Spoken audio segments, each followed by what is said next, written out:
कि अपने आशीर्वचनों से इस कार्यक्रम को सफलीभूत करें। मुरारी बापू, जब तक बापू मंच पर आए तब तक हम लोग तालियां स्वागत करते रहेंगे।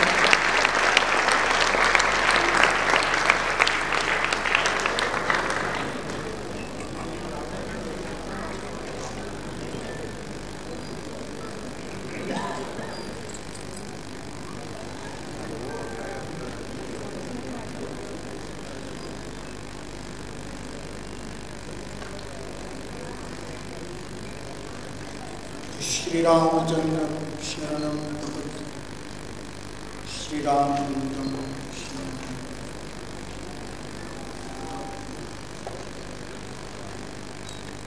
आज के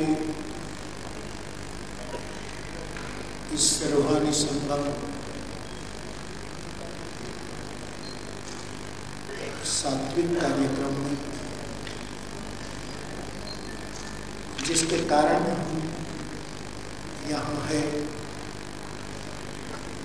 वो आदरणीय अनवर साहब,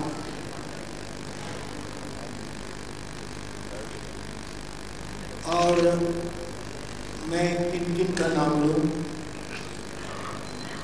विविध क्षेत्र के, हमारे समाज के, साहित्य के, संस्कार के, सभ्यता के, ये सभी परम आदरणीय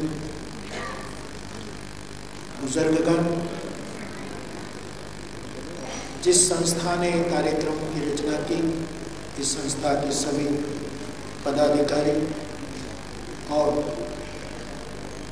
हमारे देश के बहुत बड़े राज्य का युवान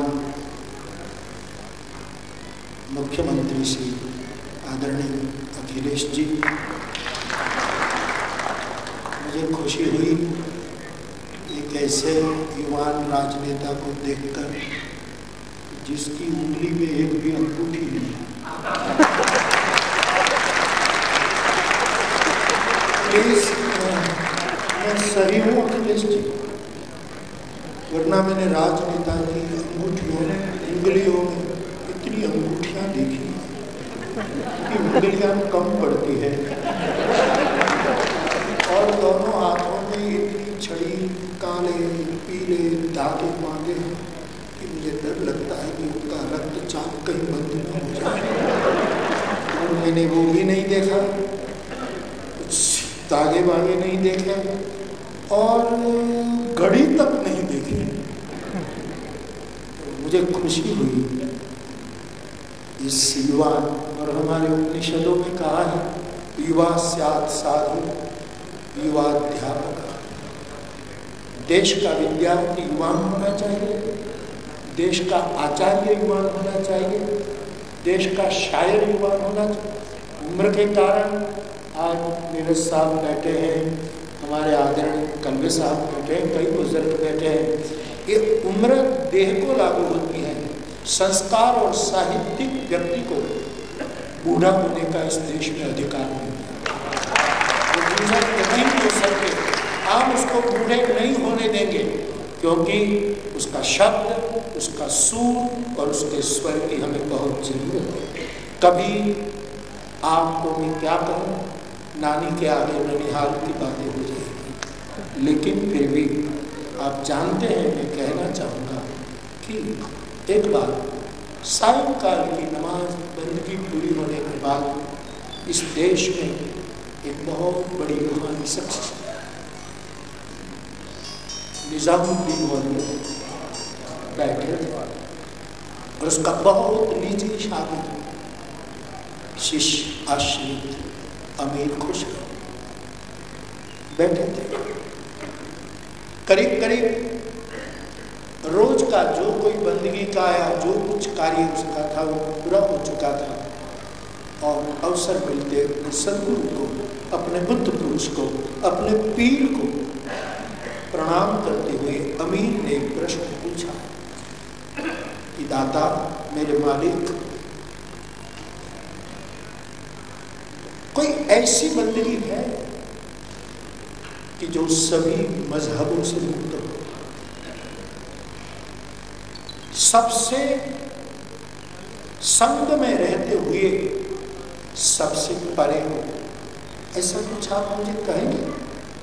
तब निजामुद्दीन औलिया साहब ने कहा था कि बेटा, मेरी दृष्टि में शब्द, सूर और स्वर एक ऐसा मजहब है कि जो सब में रहते हुए सबसे परा है।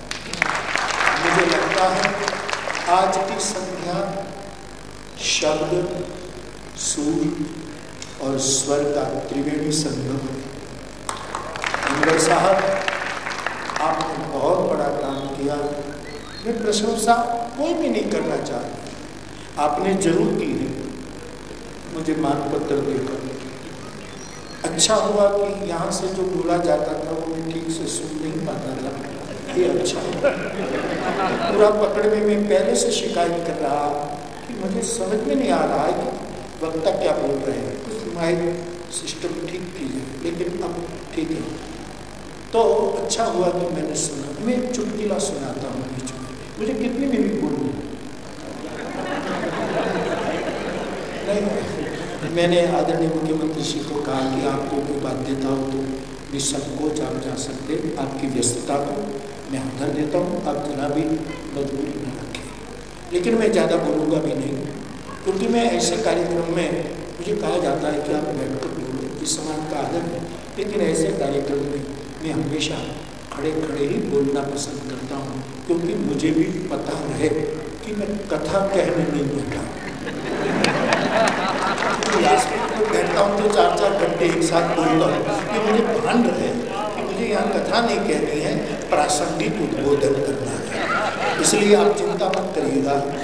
तो सबसे पहले आपने आपके प्रश्न तो मैं एक चुटकिला सुनाना। हमारे गुजरात में एक ऐसा चुटकिला, यहाँ भी आप सुनते होंगे। एक मच्छर का बच्चा पहली बार उड़ान भरने गया।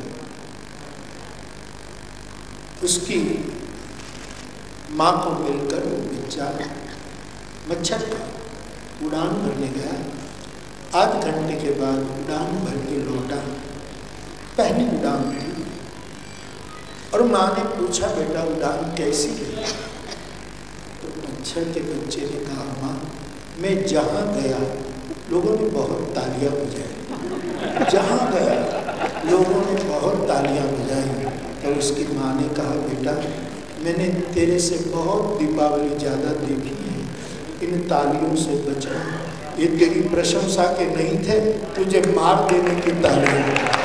कि तू गुनगुनाहट करता है तो लोग ताली लगाकर मार। तू हद से ज़्यादा प्रशंसा मृत्यु का पैगाम है। और हम चाहते हैं अनवर साहब बहुत जिए। और अभी कहा, उसने कहा, ने कहा कि हमारे आदरणीय मेयर साहब ने, आपने कहा कि तुलसीदास जी का काम आपने किया। नहीं, अभी तुलसीदास जी का काम करना बाकी है। अभी तो आपने व्यास का काम। जब कभी आपकी एक भी रामचरितमानस की चौपाइयों को उर्दू में डालेगी, तब मैं कहूँगा आपने तुलसी का काम किया। अभी ये बाकी है। लेकिन मैं बहुत खुश हूं कि एक इस्लाम धर्म के साधक ने क्या संगम रचा। मैं यहाँ प्रवेश किया तो कुछ पत्रकार भाई, कुछ मीडिया वाले मुझे पूछ रहे कि बापू ये रूहानी संगम का। मैंने कहा यहाँ तो किताब का मिलन नहीं हो रहा, तो पुस्तकें नहीं मिल रही है, यहाँ तो मस्तक मिल रही है। यहाँ तो पावन और परम पाक विचारों का संगम हुआ है। और इस देश में ये बहुत जरूरी है। इस देश में मेरी एक दर्द भरी बात मैं रखता हूँ, आपसे भी निवेदन करूँ। आप मेरे बुजुर्ग हैं, आदरणीय हैं। मैं आपसे कहना चाहता हूँ कि हम इकट्ठे होते हैं, एक नहीं होते। अरे वाह, इकट्ठे बहुत। हजारों की कथाओं में देखो और सम्मेलन में देखो, राजकीय सम्मेलनों की तो बात ही छोड़ो, हजारों लोग इकट्ठे होते हैं, लेकिन एक नहीं। आपका काम इकट्ठा करने का नहीं है, एक करना। और भारत के एक साधु के नाते में चाहूँगा कि हम इकट्ठे होते होते एक हो जाएं, और एक होने के बाद भी काम अधूरा है जब तक नेक न हो। क्योंकि हम एक भी हो जाते हैं लेकिन नेक नहीं बनते। ये मुल्क, ये बहुत प्यारा देश, ये पृथ्वी का एक बहुत महान भूखंड केवल टुकड़ा नहीं है, एक बहुत बड़ी गरिमा लिए हुए है। चाहे उर्दू में बात हो, चाहे संस्कृत में बात हो, जैसे मैं कहा करता हूँ